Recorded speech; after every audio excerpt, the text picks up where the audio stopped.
skill, and you only get good at the skill by not being good at a skill and repeating it and then failing at each time and then making incremental improvements, which take many, many repetitions until you actually get good. Right? And so use your input, your action, your doingness, the thing you use your hands for as your coping mechanism for your impatience with outputs. I want to say that one more time. Whenever you have that feeling that things should be happening faster, use action as your coping mechanism. I used to write this down a lot and say it, which was action alleviates anxiety. And so when I would have this anxiety about the future of like, why haven't I made it yet? Why are these other people doing better than me? Like, is this not going to work? What if I'm on the wrong path? Action alleviates anxiety. The only thing I could control with that is that I would work, is that I would get better. And the key point there was that it wasn't just working for work's sake, it was working with the intention to improve. And so you want to do repetitions because by doing things more times you get better at them, typically just by accident. But if you're deliberate about the point of doing this, when I started working at a gym, going from a white-collar job, it wasn't because I wanted to become a trainer for the rest of my life. It was because I wanted to learn the skills.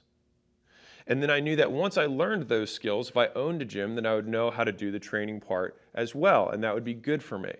And so then when I was a gym owner, and when I started working at a gym, I wanted to own a big chain of gyms. That was my whole goal to start with. I wasn't getting into this for one. Like, I never had the goal of only owning just one gym. And so even when I started that gym, the whole point, and I worked all the time because I thought of all the things that I didn't know how to do yet.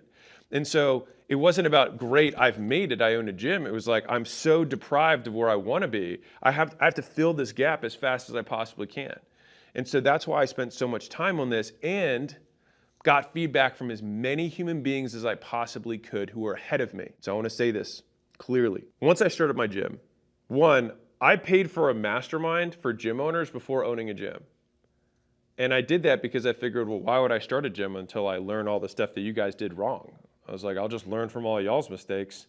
This sounds like a great deal for me. It almost felt unfair. I was like, yeah, okay. He said, don't start at one of those locations. He said, have good storefront. He said, make sure that you have, good parking. I was, ooh, these are all good, good things. They're like, don't go too big. I was like, okay, that's good. And they're like, make sure your rent's under this per foot. I was like, all right, make sure I got that, right? And so I took all these notes in that I would have just made huge mistakes on the upfront.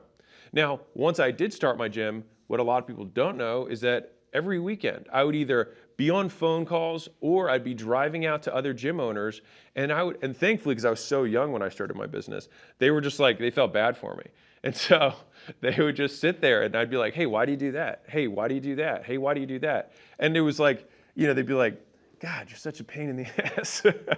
But I just wanted to learn, right? But I was always like willing to help them with anything they had. You know what I mean? I was like, let me show you the stuff that's working well for me. And I would always just share it. And the thing is I would go there and they would say they did something and I'd be like, huh, that's weird. That's different than the other guy. And I like that way better. It didn't mean I'd take everything as fact, but I got a lot of ideas from that and then I would use them. And if they didn't work, I would just toss them out. And if they did, I kept it. And that's how I quickly iterated the gym model to become much better than a lot of people's models, despite me being younger, because I was able to leverage everyone else's experience as fast as I could and jam it into my own. And so I think like the people who move faster than life learn faster. And the only way you learn is by changing your behavior with the same conditions, which means that if a person walks in, I say, this is my 6-point script. A person who's identical walks in right afterwards. If I've learned something, that script changes. It means same condition, new behavior.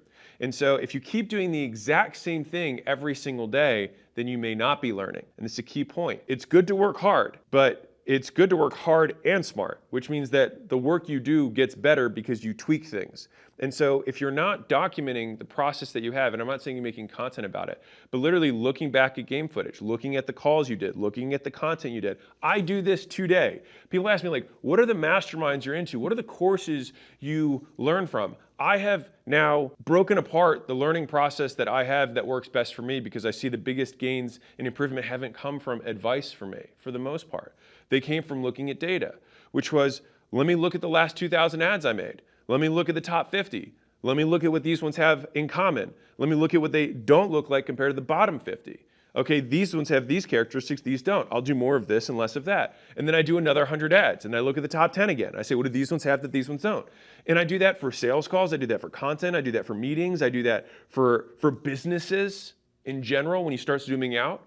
And so that process of do a lot of volume, then look at the outcomes that were good, look at the activities that led to those outcomes that are positive, do more of those activities, look at the bottom percentages, look at the things that led to not having that happen, and do less of those. And if you're younger, and this is specific for everyone who's listening to this video, if you're probably sub 30, sub 28, maybe, right? If you're in your 20s or less, you can probably get away with this, which is that people ahead of you are more willing, believe it or not, to feel like they have status. So you can give them status by saying, be a mentor. And the thing is, a lot of young guys have a lot of ego, right? Because you're trying to prove yourself, trying to be a man, whatever. The thing is that if you humble yourself, it's not like there's some fucking massive scoreboard where it's like who humbled themselves to whom across the whole US. It's not exist. It's just within one dynamic, right? And so if you go and say, hey, I don't know anything, I'm happy to learn. If you do that, then a lot of people are like, oh, well, he humbled himself. Well, yeah, I'm happy to teach you. And the thing is they'll give you advice that's worth thousands of dollars, years of your life for free if you just say, you're better than I am at this. And the thing is, it's like, it's only if you want that. Like if you want to live a life that is the same as everyone else's, then you can do what everyone else does. The only issue is when you want to do what everyone else does, but get what none of them have. If you want to be exceptional, by definition, you will be the exception. You will not be normal. You will be unlike the others. And so it makes sense that you would be in the out group. And it hurts as a human being because you want to be in the in group. It's part of our DNA. Shame is a real thing. And so I think Epictetus says this, but it's something to the degree of what a shame it would be for someone to never encounter hardship because they would never be able to see who they are. And so I think that if you have gone through hardship or you are going through hardship, this is the opportunity to prove to yourself, not anyone else, that you are who you say you are. And you are made of what you say you are made of. And you can choose to allow that hardship to make you harder, to make you more resilient, to make you more persistent, to make you more relentless, to make you more driven towards whatever you want to do or whoever you want to be. Or you can allow it to be an ankle weight. You can allow it to be your trauma, right? That is your demon that you're fighting every day. But the thing is like everyone has demons.